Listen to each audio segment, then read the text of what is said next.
Welcome to Encounter Grace, where we come face to face with God's work in the world for our good. Join host Jason McKnight as we explore practical issues of community, theology, and leadership in everyday life. Hey, welcome everybody.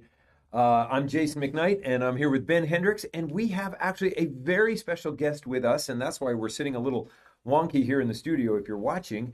Ivan Ivanovich Belkovich from Belorusse. He is with us here in the United States for a little bit. He's a missionary, but in order to safely podcast this, we can't have his face shown. I know many of you are saying, I wish we couldn't have Jason's face shown. But anyway, here it is. So what we're going to do is we're going to slip up the Encounter Grace logo, and for the rest of the podcast episode, it's going to be audio only, even if you're watching on YouTube or Facebook, and thanks for doing that. So you can slide up that, and we'll get our friend here in the studio. Ivan, welcome to Kinston. Hello, Pastor Jason. Hello, Ben. Hello, everyone. We're so glad that you're here with us today. I hope you actually did get lost on the way to the studio. Oh, yeah. So much. I appreciate to be here, but yeah, I'm not very familiar with all of this. Well, it's GPS, isn't it? Amazing American technology. We get it all from China. What can we say? Okay. No, I'm kidding. Wow. That's right. Oh man. Well, listen. So we have Ben and Ivan. We're so glad to be able to have this conversation about what is going on in Belarus. How do you say the name of your country? Yeah, actually, it used to be in Soviet time Belorusse. Belarus. Now it's Belarus. Belarus. Okay. Republic of Belarus. Republic of Belarus. So what's going on there, and why we want specifically to talk about this, in addition to hearing about the gospel, but is that because you have a very interesting neighbor geographically to your country, two interesting neighbors. One of them is Russia, and the other one is Ukraine. And so you're caught, not in the middle, but you're caught on the edges. Yeah. Belarus is part of Eastern Europe and former Soviet Union country, and Belarus is right up northern of Ukraine and western Russia. Yeah. So, and of course, I understand that now with Ukrainian war, Ukraine and Russia, they are in agenda, but for most people, they even never hear about Belarus. So. Right. And when was it that you learned that Belarus means white Russia? That's right. Today was the day. That's right. I'd love to know where that name comes from, but we maybe we'll get to that. Ivan came to Christ in college, so what I'd love to do is hear. Let's hear the story, not just of coming to Christ, but where'd you grow up? What was it like growing up there? Give us a couple of stories from your childhood or from your teenage years, or and then tell us, when did Christ reach down and grab you? Yeah.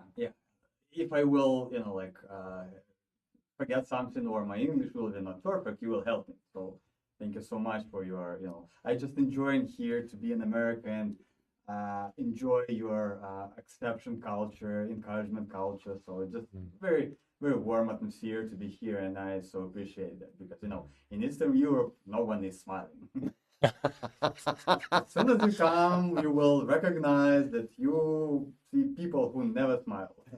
So it was one of my culture shock when I first time came in the United States. People are smiling, and they just talk to strangers. Small little talks. It was very, very weird. Well, yeah, go to New England, you'll feel at home. Okay, thank you. Maybe not. Yeah, right. And yeah, if we talk about my testimony, it's I would say it's very typical because Belarus, as a former Soviet country, is country with a legacy of socialism agenda, atheism agenda. Of course, some people, they claim themselves as Orthodox, but even most of the people who claim them as a believers, they are not. Definitely not, and maybe in best time they are an agnostics, but it's mean nothing. And me and actually my wife, we are both from completely not church background, because in former Soviet time, the most churches, they were underground. And as soon as you're a believer, you are, in late Soviet time, they didn't shoot people because of their faith, but still it wasn't very uncomfortable life. For example, if you are a believer, no matter what of denomination, or some of your relative, your family, part of your family is a believer, you will not get university education. So there is the problem in 90s, even now, in former Soviet countries, they have not enough number of educated Christian leaders because of there is a Soviet legacy. As soon as you're a believer, you cannot get education. Right. And most, I think, the most of people who came to Christ, they were in 90s because it used to be a huge curious of many people about spiritual things, churches, and also when churches became more freedom, and many people went, and also many people get out in few time, but some people they stay in the country. I mean, like in the church. in the church. In the church, excuse me. Okay. Yeah, as I told, I need some help in my English. No. It was me. You did great. So and yeah, it was in my case also one of my relatives she invited me in my hometown in Baptist church Sunday school for children. And I went there, but it was just like social gathering, just nice people. They not drink alcohol, they not say bad words. Right. Yeah. Actually, maybe we'll share a little bit later. But we have no big tradition of other denominations, just only Baptist and Pentecostal, which is Ukraine, maybe a little bit better. They have more variety of different denominations. But even in Russia, they have just only Pentecostal, Baptist, and maybe some charismatical churches. But many of other, Presbyterians. No. Yeah. Just, That's in Hungary, though. In Belarus, I know that only one Presbyterian church, and they were started maybe 4 or 5 years ago in Belarus. So there is, not big variety of denominations, and it's understandable because it used to be also from Soviet time, because they want to control, and they just let Joseph Stalin. He after the Second World War, he let churches to be exist if they will be registered. He was forbidden all kind of religion before, I guess, 1991 or 1994, when Germans were staying near Moscow, and then he let believers to pray before Battle of Moscow, Joseph Stalin. Yeah. And he let Orthodox churches, believers pray for this. And after the Second World War done, he let some churches to be exist if they will register it. So just long story, but since that time, in former Soviet space, we have just mostly, 3 traditions. It used to be Baptist Union and Pentecostal Union. And most of other kind of, churches or denominations or their beliefs, they under those traditions. So sometimes for example, even in Belarus, we have Baptist Union. There is very, formal legalistic churches. Also, many of churches, I would say, just, seeker sensitive. And some of them were Calvinistic and just, like about biblical mind on, stuff like this. So it's just long story, make it short. So in Baptist church, my relative invited me, and I went there. For a long time, it was just mostly about social life. And my mom was okay with that because, she said, you can go in your cult and just don't teach me live my life. Right. Crazy because she did so many mistakes, so many crazy stuff, but it still wasn't helpful. She thought she's, smart enough and no one can teach her. And the same with my father, and just, it's just very typical. And I went in church, but not all. I wasn't a believer because as soon as you go to church, it not makes you a so. But when I grew up, I understood that I have to answer for myself a question for what purpose I live my life, which is the like after my death or all these kind of worldview questions, Genesis. So, and I just start to, figure it out and learn as much as possible. And I'm very, like technical mind, just, rational as much as possible. So through years, I understood that, the worldview with God is more rational than worldview without God. It used to take several years for me, and then I understood that it's also if God exists, of course, this worldview also has some questions, some problems, but still it's more rational. And as soon as God exists, He should be, like how somehow just let people know about Him. So it's there is a logic to try to find the God among the most popular religions in the world. So it's not so many of them, just some Christianity, Islamic, and maybe Eastern religions. And in 90s, actually, it was pretty good religion freedom in former Soviet countries. And there are so many cults also, just Mormonism, Jehovah's Witnesses, Krishna teaching, all kinds of those crazy ideas. And I would say even maybe in many times Christian church was so weak and couldn't respond to all this false teaching. So for me, it was a good opportunity to learn. I read some Quran, Krishna books, Satanic Bible by Anton Chardin LaVey. He used to be first satanic pastor in LA in 50s in America. So it's just I read all these books, and also because I was still connected with church people, I read the Bible and I compare. Then I understood that Christianity is the right religion, and the most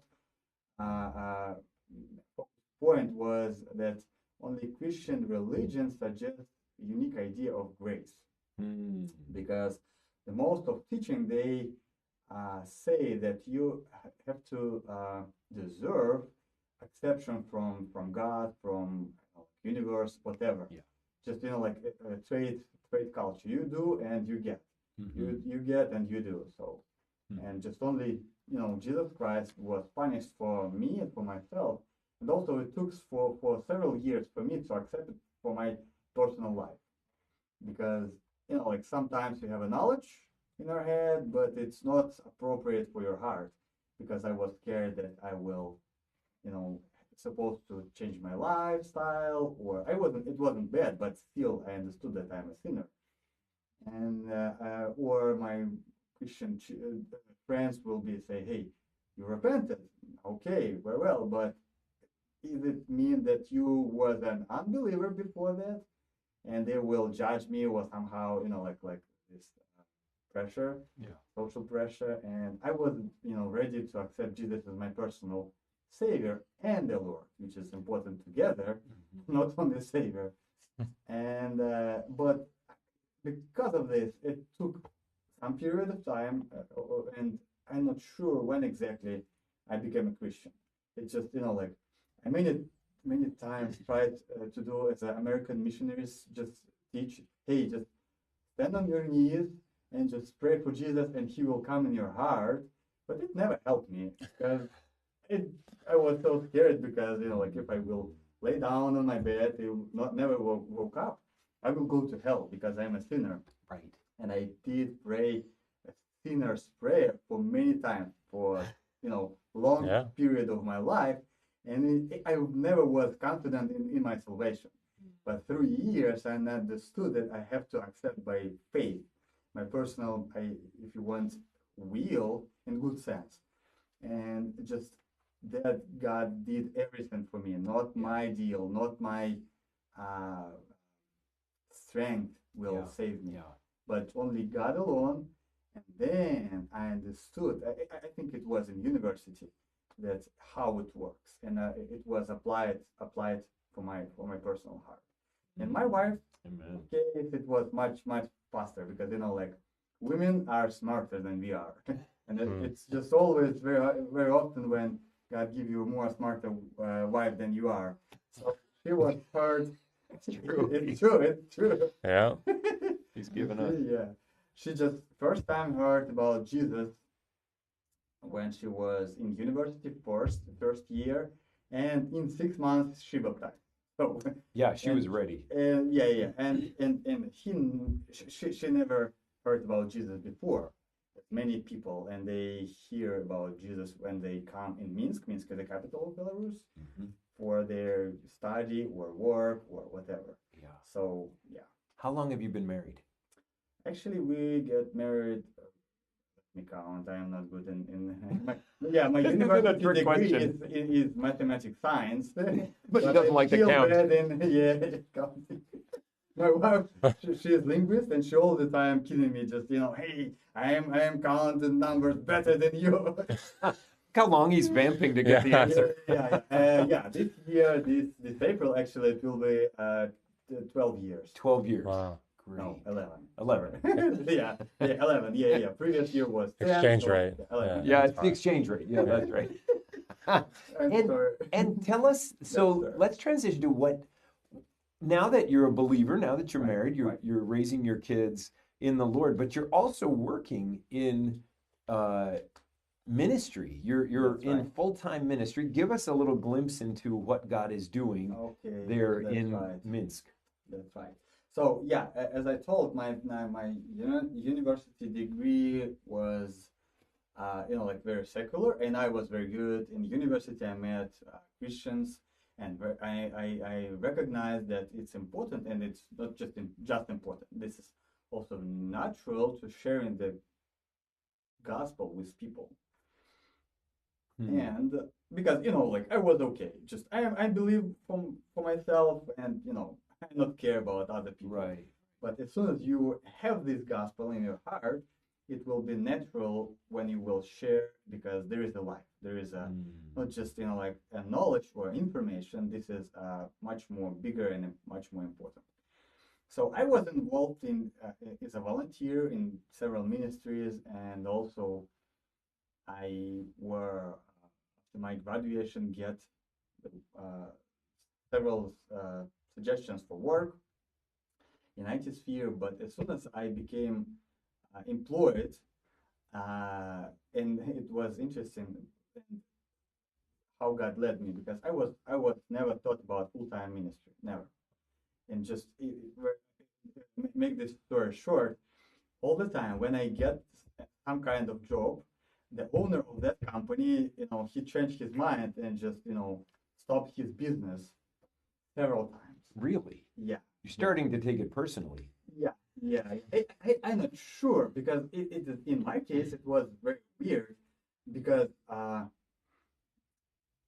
one time the first time he was a former alcoholic addicted guy, went to church, get family, became one of the pastors in one of the cities, small towns, and then good business, and I was employed in his company. But then he changed his mind in I was worked for several months, and he changed his mind and just left his business, his ministry, his family, and with secretary go to another city just to live with her.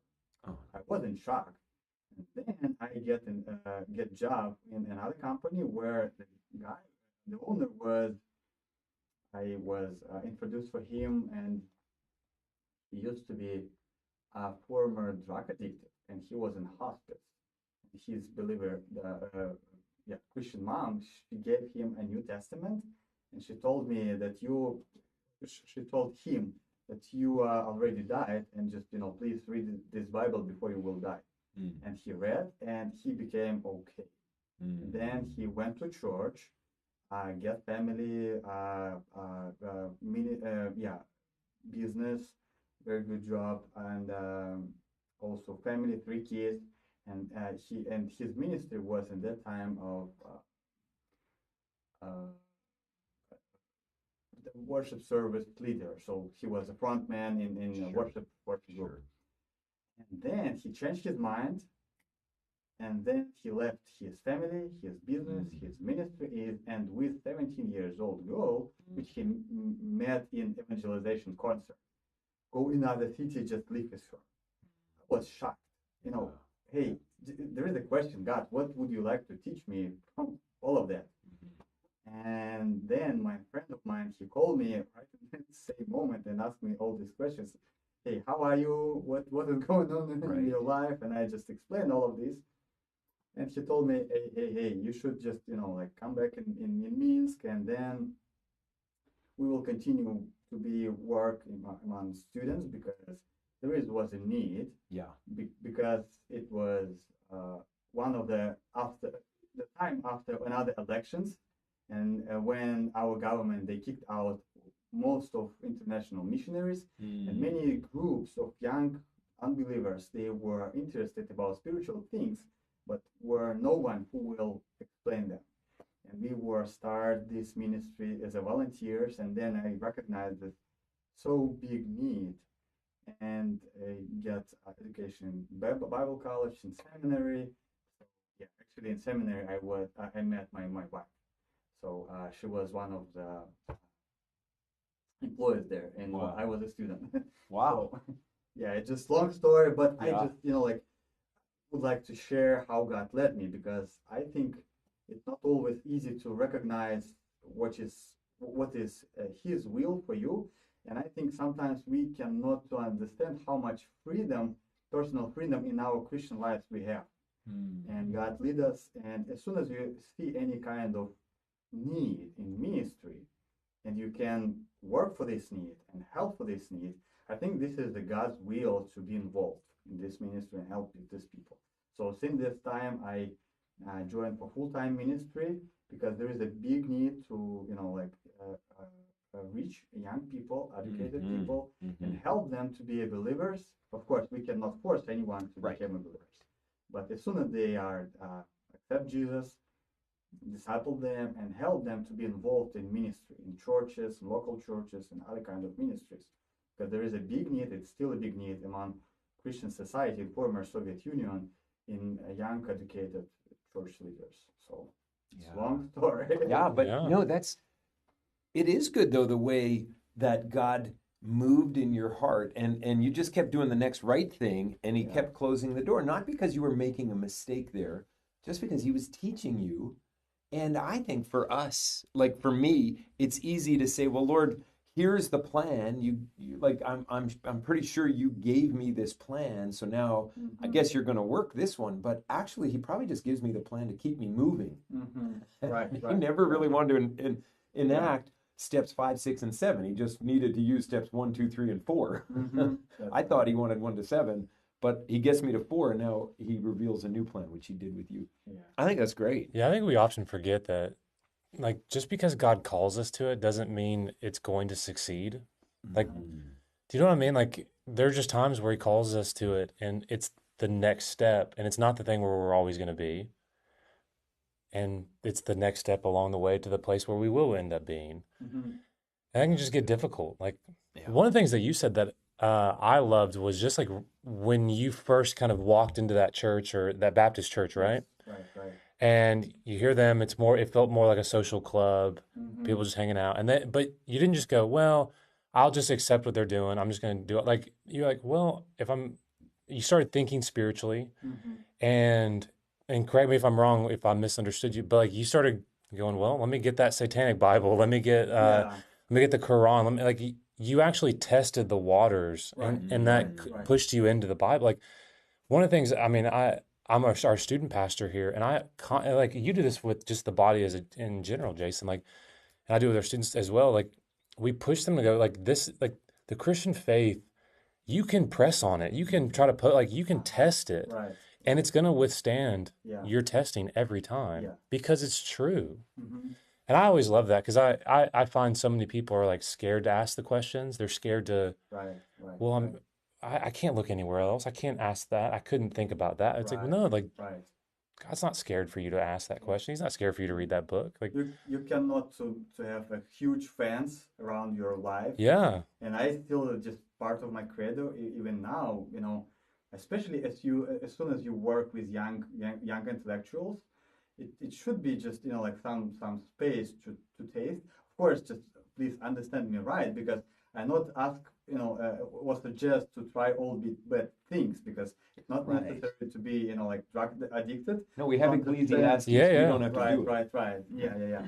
But on the other hand, it's still, I think sometimes, from my experience, it's I don't know, not sure how it works in America, but in former countries of Soviet Union, it often happens when old generation of ministers, they say, hey, for young people, not go to this conference, not listen those sermons, just because they want to protect. Of course, this is a good desire, but you will never help these people to get their personal opinion, their worldview to shape on this, to shape their personal beliefs. And sometimes, especially if someone has church background, it's very important to understand that this is their personal belief, this personal faith, not just he is follower of faith of their fathers, and they just not give any kind of alternative. And there is in my case, there is some people who grew up in church and heard the sermon so many times, but then some kind of Jehovah's Witnesses or Mormons or all kind of Eastern cults will come and say, hey, just your church teach you not very well. And those people who cannot get used to, who didn't get used to for understand how it works, argumentation, what their beliefs are about, they, oh yeah, it sounds very attractive, I will follow this. And it just means you never was a believer, you just was incorporated in culture, church culture, which is not make you a believer. And I think my responsibility as a minister, and just maybe anyone who is serving church or any kind of ministry, it should be responsible to ask deep questions, deep enough for young people, even if they are involved in church ministry as an activity, to ask questions to deep enough understand what they believe exactly. Do they understand and what their worldview is about? Because I was, some kind of those people who went in church, was possible to get all right answers, but I wasn't able to. And it's so easy to mimicry, to show, right, how it looks like, but not inside. Right, to be external. Yeah. Well, let's talk a little bit about our time in history and the world events around us. And to lead into that, I would, I think I've never spent half an hour talking with someone from Belarus. Okay. And so, I've talked to Ukrainian friends and Romanian friends and Hungarian friends and friends from the Czech Republic and Russia. And how do you see the former Soviet Union and the Western Europe and just like everything up to the war in Ukraine? Because let's talk about that in a second. Okay. But right up to there, what is it like for you when you think of Poland and Russia? The two sides of you, and then life, and what's God doing in your country and in other countries? How should we here be thinking about the former Soviet republics and stuff like that? Like, just give us a couple of thoughts you have. Yeah. And let me just a little bit sharing about Belarus, because as soon as Ukrainian war, Ukraine, Russia, they are in agenda, but Belarus all the time, they just white space in the map, even for many Europeans. Right. Yeah. No man's land. Right. And then just give couple ideas from another zoom of whole Eastern Europe, because I think it's also interesting and strategic. So, because not many people know about Belarus, it's not a big country. We have maybe a little bit more size of our property as a North Carolina, and also we have, before pandemic, we used to have 9.5 million people, and now it's about 9 after pandemic and political crisis. So because many people left also, it's just about 9. And plus minus, because there is no official statistic, how it works in former Soviet times, countries since that time, because it's not always easy to find right statistics and numbers. And Belarus, we used to be part of Russian Empire since end of 18th century, when Russia, Austrian Empire and Prussia were split the Commonwealth. Yeah, if you're interested in history, you can Google it. Yeah, right. That's right. And in 1991, our country as a former Soviet republic get an independence. And in most of those countries, maybe except Baltic State, Ukraine, and Moldova, all of those countries, they became countries with dictatorship in their leadership of government. And in 1994, was the first and last president in democratic president elections. So just for your better understanding, in America, where and Alexander Lukashenko was elected in 1994, and since that time he kept his power. So in America, it used to be Bill Clinton 2 times, then George Bush Jr. 2 times, then Barack Obama 2 times, then President Trump, and also Biden, President Biden. That's right. So 5 presidents, 1 Lukashenko. Yeah, I got you. Yeah, it's almost 30 years. He keeps his power. Yeah, and there is our constitution was, of course, changed for 3 or 4 times, not sure. And all the times people try to be protests when he re-elects himself. But it wasn't helpful because it was very very hard time to stop any kind of disagreement.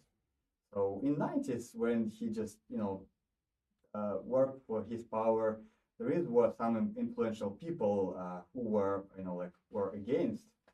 But for example, I'm not sure about right equivalent in America, but chief of all police in our country, he says, I will not follow any kind of order of president. I will follow by law. In next few weeks, he was disappeared.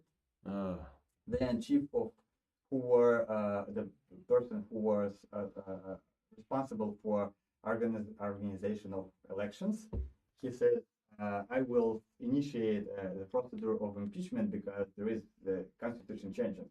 And in next few weeks, he disappeared. And then Speaker of Parliament, he rapidly died. And all kinds of those happens, and everyone understood that as soon as you influential and disagree, you're under the risk. Right. And then it just he got more and more power. And since that time, even for simple people, it's not very safe to express your disagreement, especially since 2020, because maybe you can Google, or maybe you heard that were another elections, and it was very close. Lukashenko lost his presidentship, and the government was so scared. They sent soldiers on the streets, and many people were arrested. Many people were concerned because many of them were also tortured in jails. So in few months, were arrested for different terms, about maybe 40,000 people. In comparison with American percentage, it's about 4 or 5 million people in few months. So you can compare. And it's a lot. And of course, in that time, and Putin was very supportive for the Belarus government. Yeah. And actually, he was not only support. Russia was so ready to invade their troops in Belarus as soon as Lukashenko lost his power. So it was 300,000 Russian troops right on our border in 2020. And as soon as if Lukashenko lose his power, they could be invaded. What happens, 2 years later with Ukraine? It's Ukraine, yeah. So it's just Well, how it well, works. okay. So why did Russia invade Ukraine? Like, what is Putin saying, and what is he meaning? Because it's Right. probably different things. Right. Yeah, and I think Russia all the time they look for rest, of those republics near as a like buffer zone and Yeah.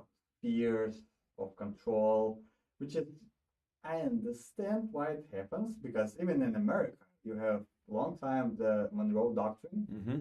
So of course it's just understandable, but still there is many lives, many destinies of people in all these countries, and as soon as you on a periphery, Yeah. okay, thank you. So you are cannot like to do what you want, even if you are like a small government. You should follow another authority, and just this is not freedom. This is not independence, true independence. And as soon as someone would like to do their own, like vision, Russia came and just tried to turn it in different way. So it's also with Ukraine. Right. And as I told, maybe Ukraine, Baltic state, they were maybe Moldova, democracy elections and not dictatorships forever. And because of that, it was because Ukraine, big country, they thought they should Ukraine come back and on right way. Right. And as soon as they not obedient, we should punish them.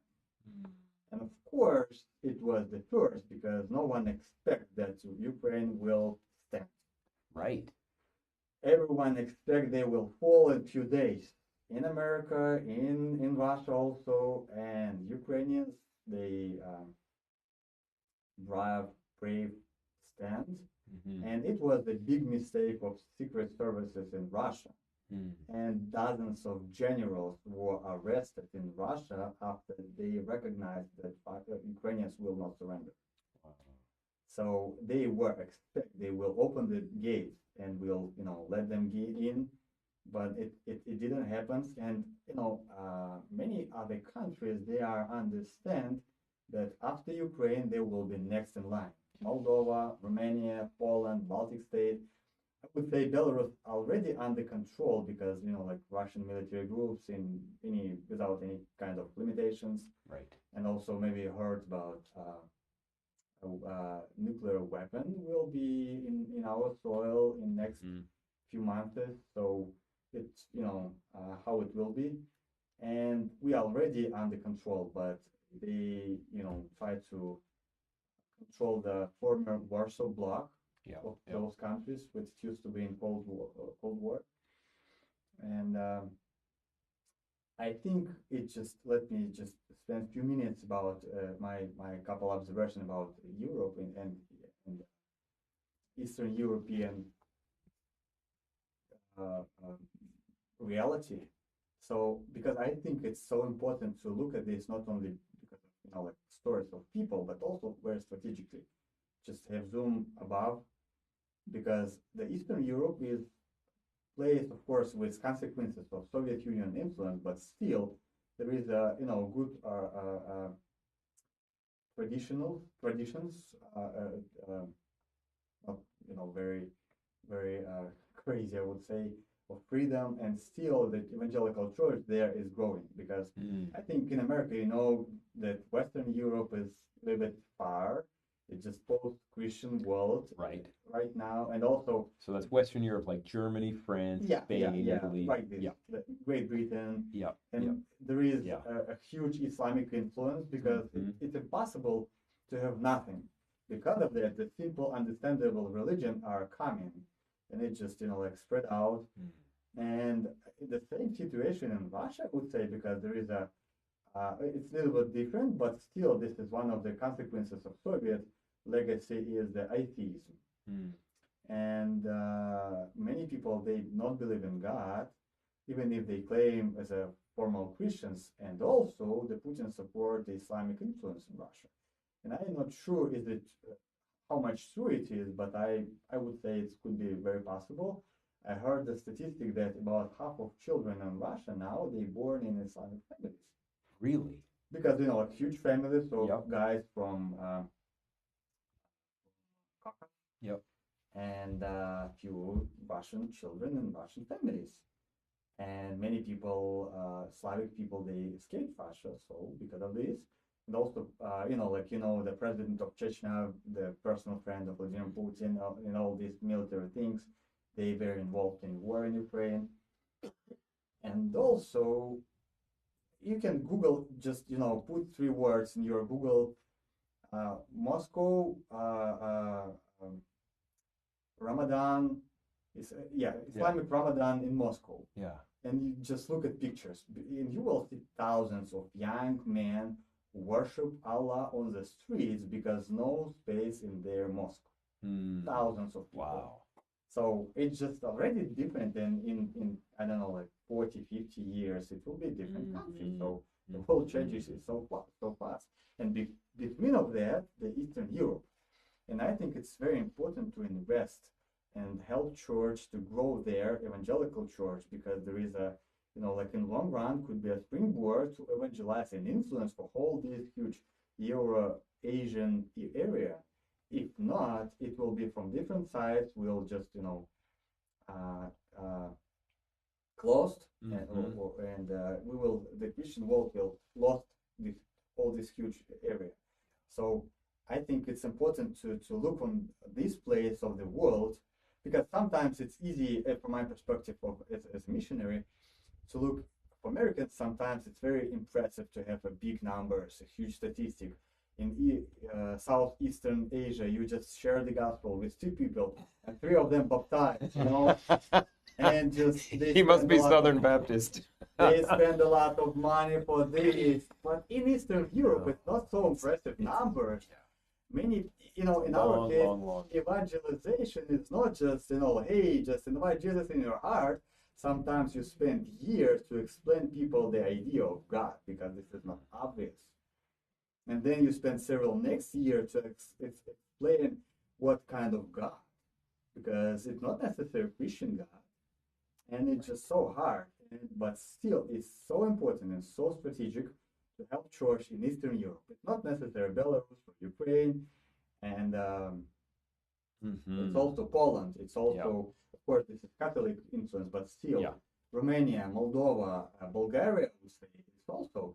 So all these countries, and it's very important. And I think it just already began when like from different sides, it just pushed with Ukrainian war, and when Russians came in Donbass in 2014, they were so bad with their attitude of Protestants,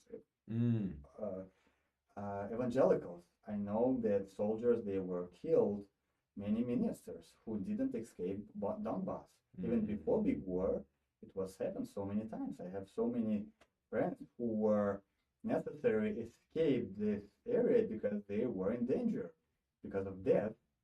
And it's so often when they take away the buildings of churches, Protestant churches, and in Belarus and Russia, as soon as you are Protestant, you already have a target in your back, because maybe if you are not criminal from their point of view, but you're still already suspicious, because any kind of European or US influence is already not okay for them.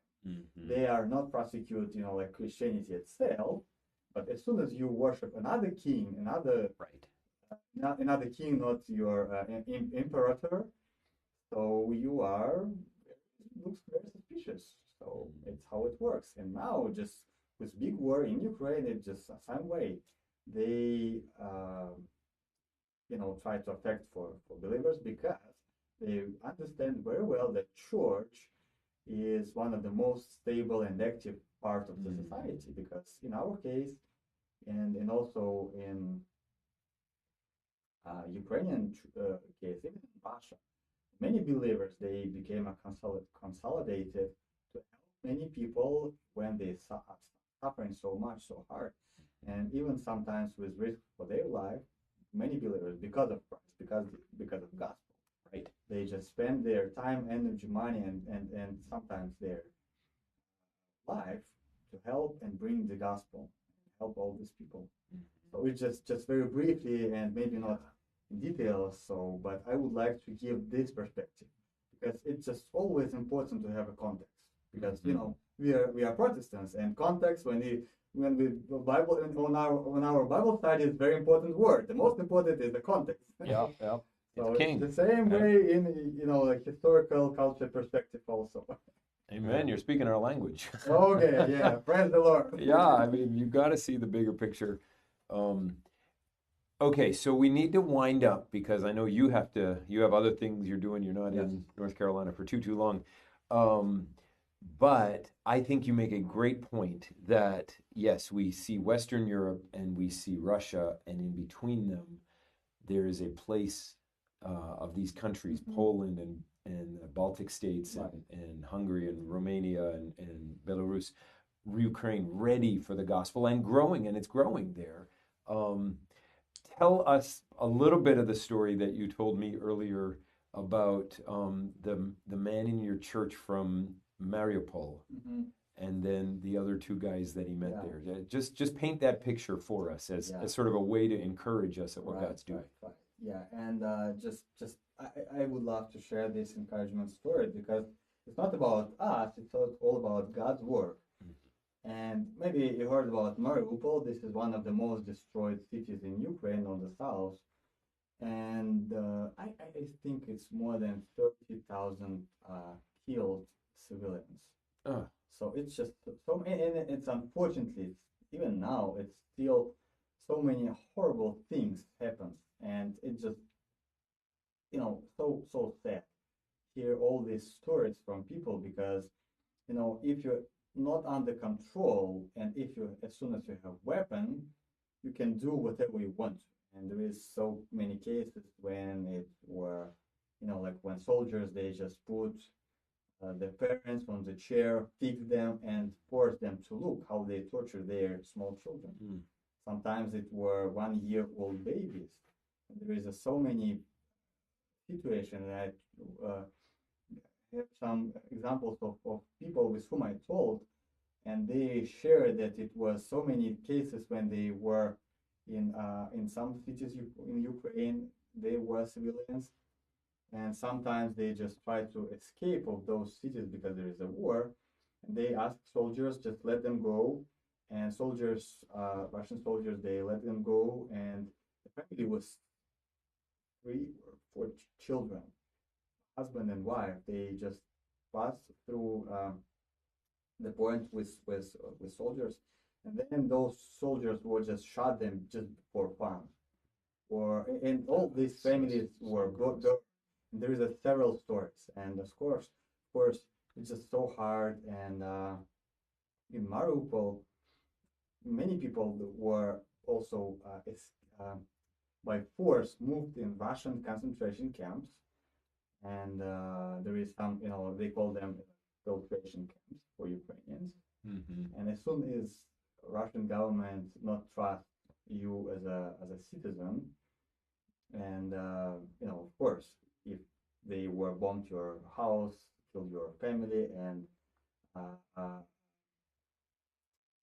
occupy your lands, of course, not necessary you will trust these guys. Right. You're not so they just sometimes take away the documents, or if you to disagree too much, they could take away your children, and they move those people in filtration camps.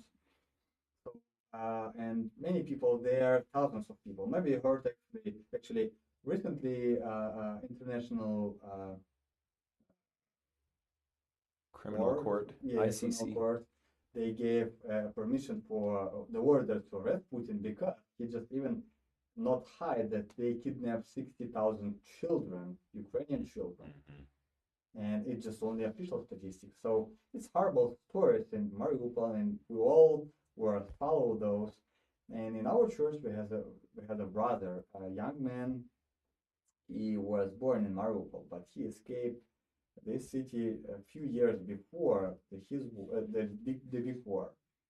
And he went in Belarus, and he spent time there.